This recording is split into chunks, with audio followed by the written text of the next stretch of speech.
Bonjour à tous, bienvenue dans cet épisode de Motor Actu. Les premières difficultés de Hamilton chez Ferrari. Ford de retour aux 24 heures du Mans. Présentation de Yamaha et Pramac en MotoGP. McLaren teste les Pirelli. Motor Actu épisode 2, c'est parti. Le test Ferrari de Lewis Hamilton à Barcelone interrompu par un accident. Lewis Hamilton a été victime d'une sortie de piste, sans gravité, lors de sa deuxième journée de roulage à Barcelone avec Ferrari ce mercredi. Lewis Hamilton vit ce mercredi sa troisième journée au volant d'une Ferrari, mais tout ne s'est pas passé comme prévu. La Scuderia organise cette semaine un roulage TPC, Testing Preview Cars, autorisé par la réglementation, avec la SF23, d'il y a 2 ans, sur le circuit de Barcelona-Catalunya. Après avoir pris la piste mardi, le septuple champion du monde était de nouveau au travail mercredi matin, mais la journée a été perturbée par un accident. D'après les informations de la rédaction italienne de motorsport.com, Lewis Hamilton a perdu le contrôle de sa monoplace dans le troisième secteur du tracé espagnol aux alentours de 11 heures. Le Britannique s'est extrait lui-même et indemne de son cockpit, mais sa Ferrari a été endommagée au niveau de la suspension et de plusieurs pièces aérodynamiques après avoir heurté des barrières de protection. Lewis Hamilton a assez vite regagné son stand, et la monoplace a été rapatriée également dans la foulée, permettant à Ferrari d'analyser les données pour tenter de comprendre cet accident. Charles Leclerc, qui devait succéder à son nouveau coéquipier pour rouler dans l'après-midi, ne devrait pas trop en subir les conséquences, même si le début de son programme a été retardé par les réparations à mener sur la SF23. Dans le cadre de la nouvelle réglementation des TPC, Lewis Hamilton et Charles Leclerc sont limités à un total de 1000 km pour ces essais qui permettent de préparer la saison à venir, principalement sur le plan opérationnel, des procédures et de l'intégration auprès des différents ingénieurs. En Catalogne cette semaine, l'équipe d'essai de Ferrari travaille sous la supervision de Jérôme D'Ambrosio, récemment nommé directeur adjoint de l'écurie après avoir quitté Mercedes pour rejoindre Maranello. Le nouveau directeur technique Loïc Serra est également présent sur place pour ces essais qui s'étalent sur 3 jours et doivent s'achever jeudi.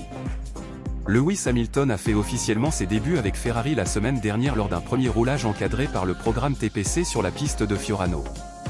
Une troisième session de test est programmée la semaine prochaine, dans le cadre du programme de développement pneumatique de Pirelli, et toujours sur le circuit de Barcelone. Ce sera en revanche avec une monoplace 2024 modifiée pour chausser des gommes prototypes aux dimensions 2026. Ford annonce son retour pour jouer la victoire aux 24 heures du Mans. C'est officiel, Ford reviendra se battre pour la victoire aux 24 heures du Mans en 2027 avec un prototype LMDH. Ford va faire son retour aux 24 heures du Mans, et ce sera pour jouer gros. Le constructeur américain a officialisé la nuit dernière son engagement dans la catégorie Hypercar avec un prototype LMDH à partir de la saison 2027, via une présence en FIA-WEC. L'objectif est de reconquérir la terre mancelle après ses 4 succès consécutifs de 1966 à 1969 avec la mythique GT40, époque à laquelle le duel face à Ferrari avait fait rage. C'est Bill Ford, président du conseil d'administration de Ford Motor Company, qui a annoncé la grande nouvelle depuis la ville de Charlotte, en Caroline du Nord. Pour la première fois depuis sa présence en groupe C, remontant à 1982, la marque se battra pour la victoire au classement général, alors qu'elle avait déjà fait un retour réussi avec la Ford GT, conçue avec Multimatic et victorieuse en Elect Pro en 2016. Il n'existe pas de circuit ni de course qui soit plus important que le Mans dans notre histoire, souligne Bill Ford. C'est là que nous avons affronté Ferrari et que nous avons gagné dans les années 60, et c'est là que nous sommes revenus 50 ans plus tard et que nous avons impressionné le monde en battant de nouveaux Ferrari. Je suis ravi que nous retournions au Mans pour courir au plus haut niveau de l'endurance. Nous sommes prêts à défier le monde une fois de plus, et à nous battre comme des fous. Quand nous courons, c'est pour gagner. Ce programme LMDH s'ajoutera à l'engagement des Ford Mustang en LMGT3 depuis l'an passé et viendra surtout accroître la présence du constructeur en sport automobile sur la scène internationale, puisqu'il débutera un an après le retour annoncé de Ford comme partenaire moteur de Red Bull en Formule 1, dès 2026. Dans l'immédiat, Ford n'a pas communiqué de détails supplémentaires, si ce n'est le choix de s'appuyer sur la plateforme LMDH et de s'engager avec des moyens d'usine mis en œuvre directement par le département Ford Performance. Le choix du fabricant de châssis, Multimatic faisant office de favori naturel, l'identité exacte de l'équipe et le contingent de pilotes seront annoncés ultérieurement. On ne sait pas non plus si rouler en IMSA est prévu, même si cela pourrait sonner comme une évidence. Du côté de l'Automobile Club de l'Ouest, organisateur des 24 heures du Mans, Le retour officiel de Ford est chaleureusement salué alors que la catégorie Hypercar ne cesse de voir ses effectifs gonfler avec un nombre de constructeurs qui sera ainsi porté à 10 en 2027 si tous les programmes existants se poursuivent d'ici là. Ford est synonyme de succès sur et en dehors de la piste depuis des décennies, et nous sommes ravis que l'entreprise ait choisi le WEC pour son dernier défi en date, se réjouit Frédéric Lequien, directeur général du FIA WEC.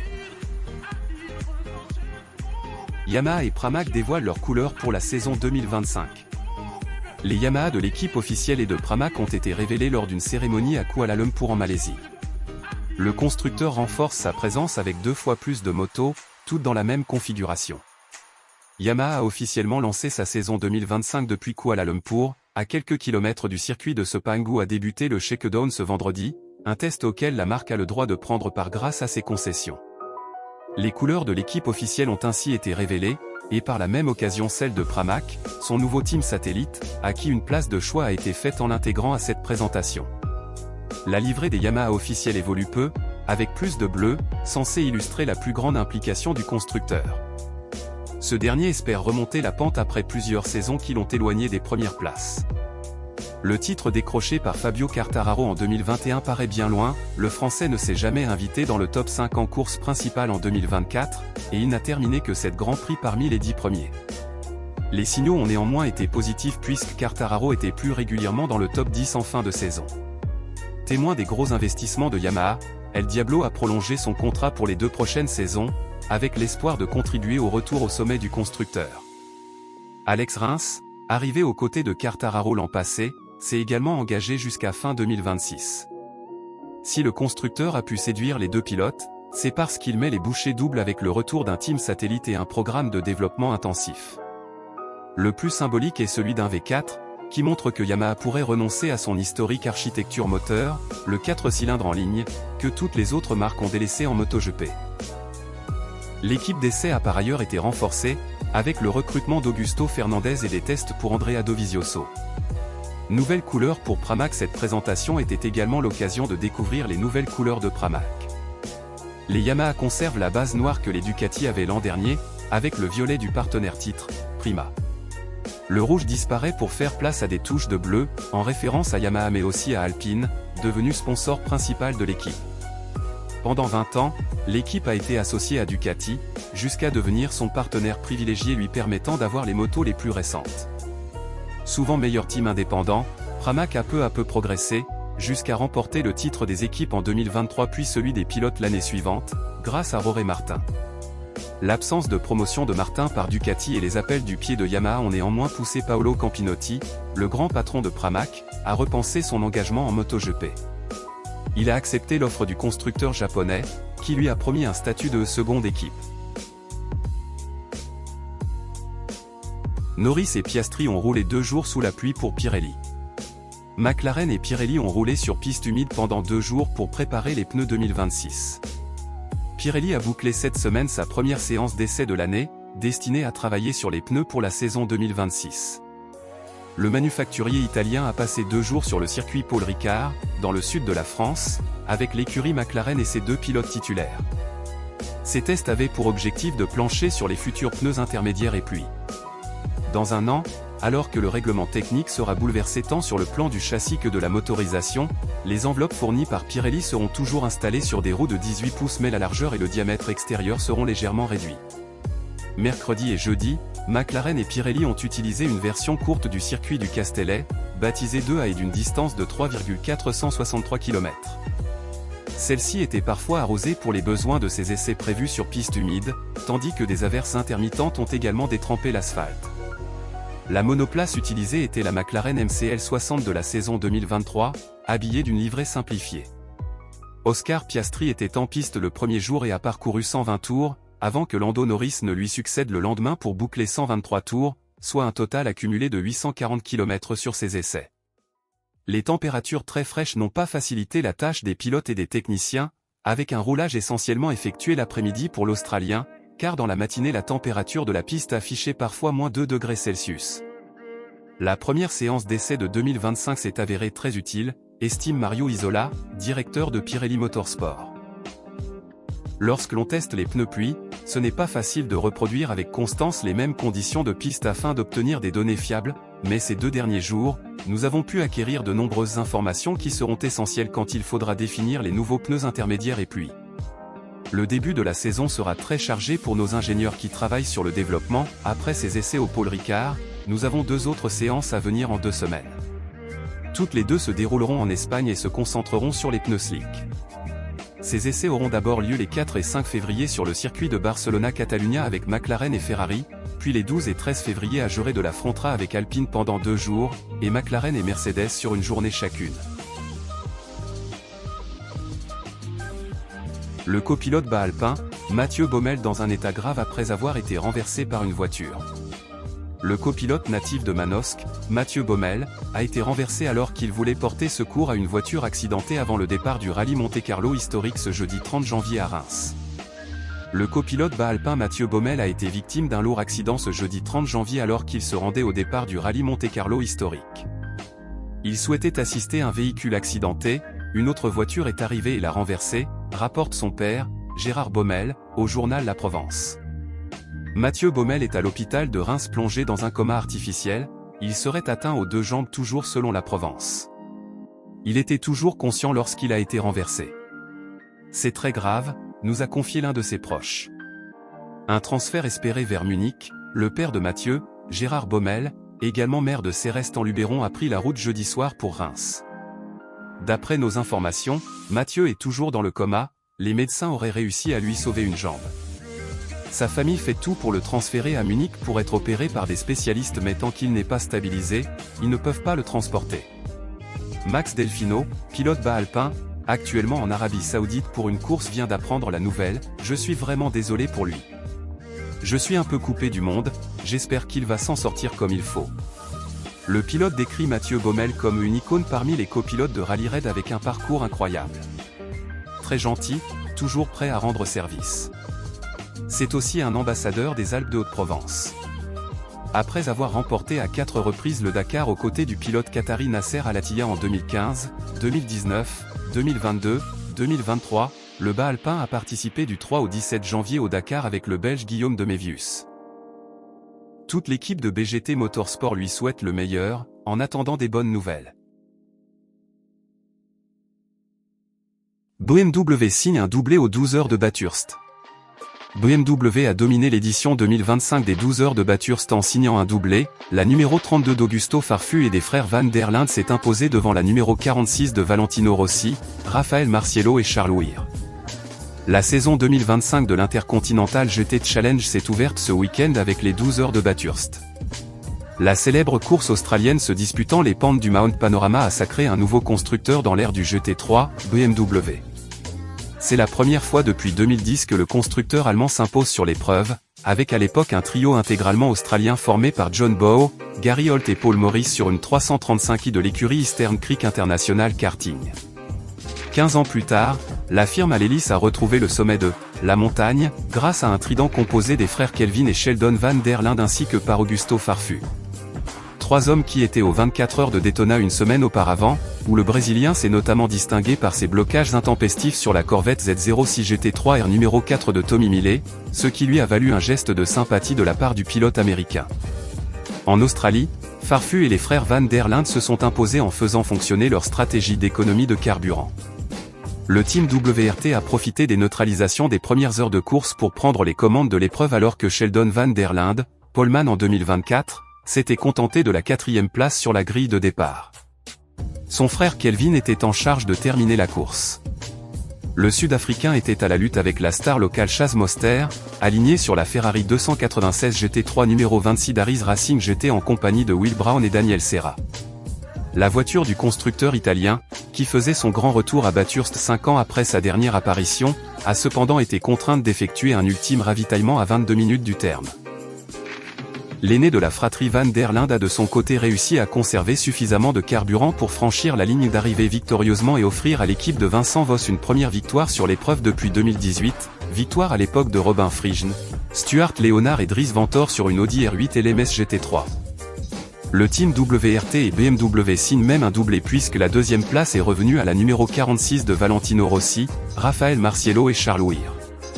Il s'agit du premier podium à Bathurst pour la légende italienne du MotoGP, pour sa 3e participation, 6e en 2023, 4e en 2024.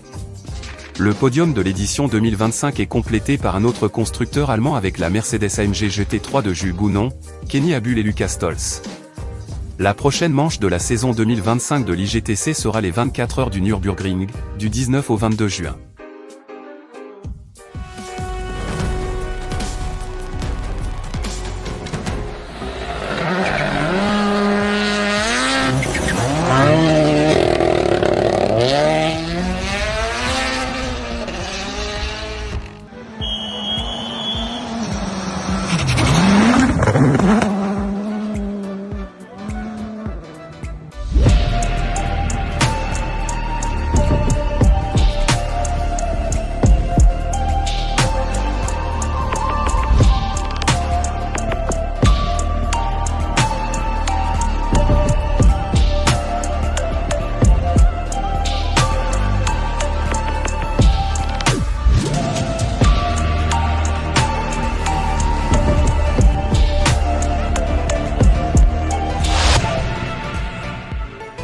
Pont humide, gauche 110 au humide, attention ici.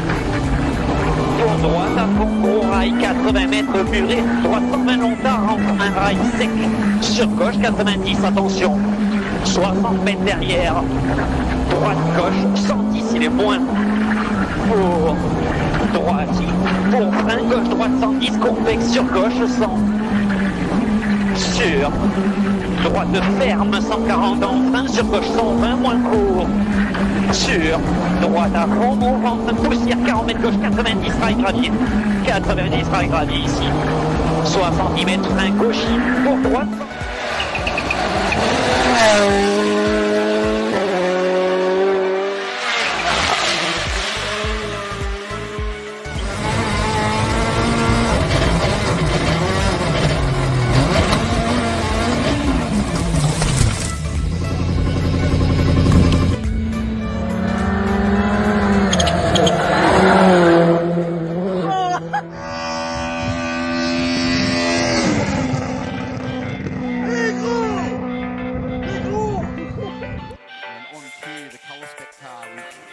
Jada No Jada, Penrith's finest across the top of Mount Panorama. James Pudding might argue with me about that, but the Juice is a terrific driver. Now this is a little bit closer. This is more of what we'll see in the qualifying. When he's on a very good lap to his start.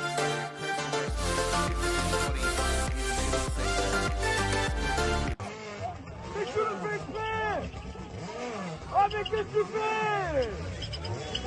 To West for him, and there's Crosby's broken car. Off goes the wing. Nice souvenir for somebody in the crowd. And they'll have to remove that. To West for him, and there's Crosby's broken car. Off goes the wing. Nice souvenir for somebody in the crowd. And they'll have to remove that. Coming up on Sorensen for the run. The guy, oh no! He's dropped it by himself, and Zalula was collected. How's your look there? Oh my goodness me. Belmont Racing Audi just caught up in someone else's accident. The damage on the Audi from hitting the wall rather than even being hit by the... Well, that was trying to thread the needle there, exactly. And couldn't get it done.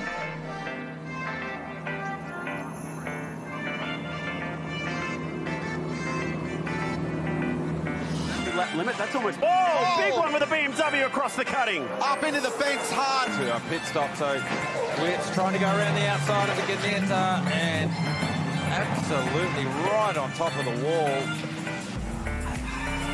That's a low percentage move there, even on a GT4 car. Here we go. He's got to make a decision. Where's Colin going to go? Yeah. Colin's up against the wall on the left. Yeah. Unless Scotty beams him up, that Ginetta isn't going anywhere. Yeah, I mean, the Gannetta had signalled its intentions of staying to the inside. But just the smallest of contacts tripped the BMW up, and so lucky. And Tommy Milner just saying, look, I'm in first position here. You should have given way. And Tommy Milner just saying, look, I'm in...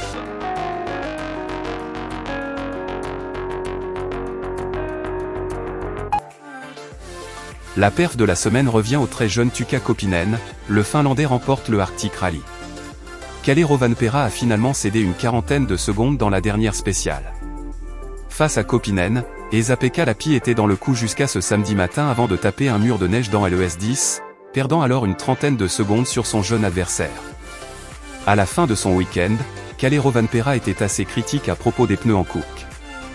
Grâce à cette victoire, Tuukka Kopinen s'empare de la tête du championnat de Finlande, et aura l'occasion de démontrer également son talent en WRC2 dans 2 semaines au Rallye de Suède. Merci d'avoir regardé cet épisode. Si tu as aimé, n'hésite pas à mettre un like, à t'abonner, et à les partager à tes amis.